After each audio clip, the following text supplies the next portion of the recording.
على أشرف الأنبياء والمرسلين سيدنا ومولانا محمد وعلى آله وصحبه أجمعين. ربنا عليك توكلنا وإليك أنبنا وإليك المصير. اللهم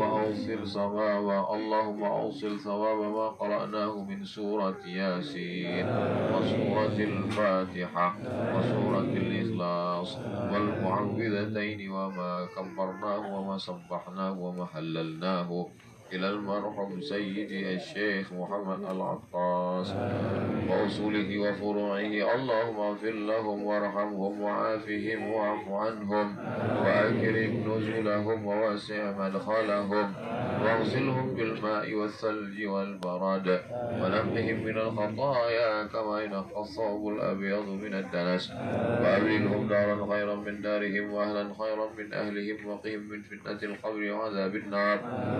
اللهم لا تحرمنا أجرهم ولا تفتنا بعدهم واغفر لنا ولهم ولإخواننا الذين سبقونا بالإيمان ولا تجعل في قلوبنا غلا للذين آمنوا ربنا إنك رؤوف رحيم. اللهم اجعل قبورهم روضة من رياض الجنان لا تجعل قبورهم حفرة من حفر النيران. اللهم اجعل أهلهم من الصابرين الذين إذا أصابتهم مصيبة قالوا إنا لله وإنا إليه راجعون أولئك عليهم صلوات من ربهم ورحمة وأولئك هم المهتدون. اللهم إنا نتوسل إليك بحق جاه وبجاه وليك العظيم أن تيسر لنا أمورنا وتقضي حاجاتنا وتبلغ مقاصدنا وتغفر لنا ما مضى. يا أكرم الأكرمين أكرمنا ولا تهنا واعطنا ولا تحرمنا يا ذا الجلال والإكرام يا من فعل لما يريد يا من قضى أمرا إنما يقول له كن فيكون. اللهم أنزل الرحمة والسلامة والبركة على هذه الجماعة. اللهم افتح لنا أبواب الخير اللهم افتح لنا أبواب النعمة. اللهم ارزقنا رزقا حلالا طيبا مباركا فيه. اللهم ارزقنا وأنت خير الرازقين وارحمنا وأنت أرحم الراحمين.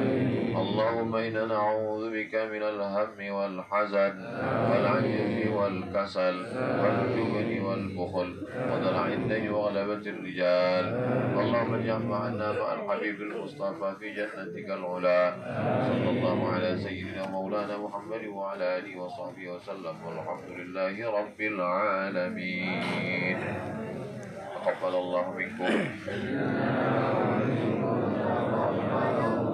Bismillahirrahmanirrahim. Assalamualaikum warahmatullahi wabarakatuh. Alhamdulillah wassalatu wassalamu ala Rasulillah wa ala alihi wa sahbihi wa man tabi'ahu wa mawala.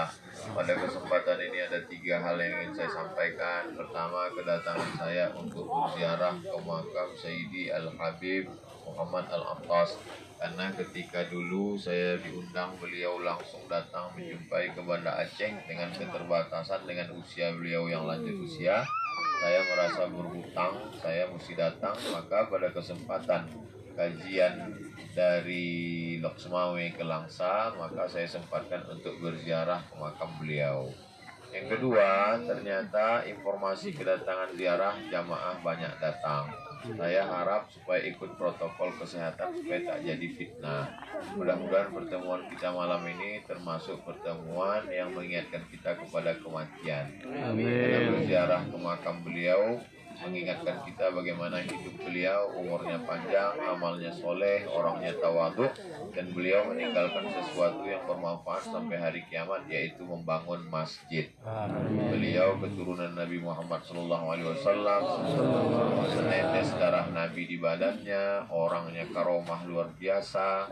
Beliau mengatakan Abdul Somad mesti datang ke Masjid Ba'alawi tanggal 17. Saya tawar karena saya ada jadwal, bisa tak tanggal lain Habib? Pokoknya tanggal 17. Saya tak paham, rupanya baru saya paham, rupanya beliau meninggal dunia tanggal 18. Menunjukkan beliau salah satu mungkin dari wali-wali Allah Subhanahu wa ta'ala. Maka bagi masyarakat yang ada di sekitar masjid, setelah beliau meninggal, kalau kita sayang kepada beliau, ziarah ke makam beliau, membaca Yasin seperti yang kita baca tadi, Qul huwallahu wa bil falaq wa bin nas, awal Al-Baqarah, ayat kursi ujung Al-Baqarah. Setelah itu tahlil 100 kali, hadiahkan pahalanya kepada almarhum. Setelah itu makmurkan masjid. Masjidnya sudah besar, makmurkan dengan sholat berjamaah.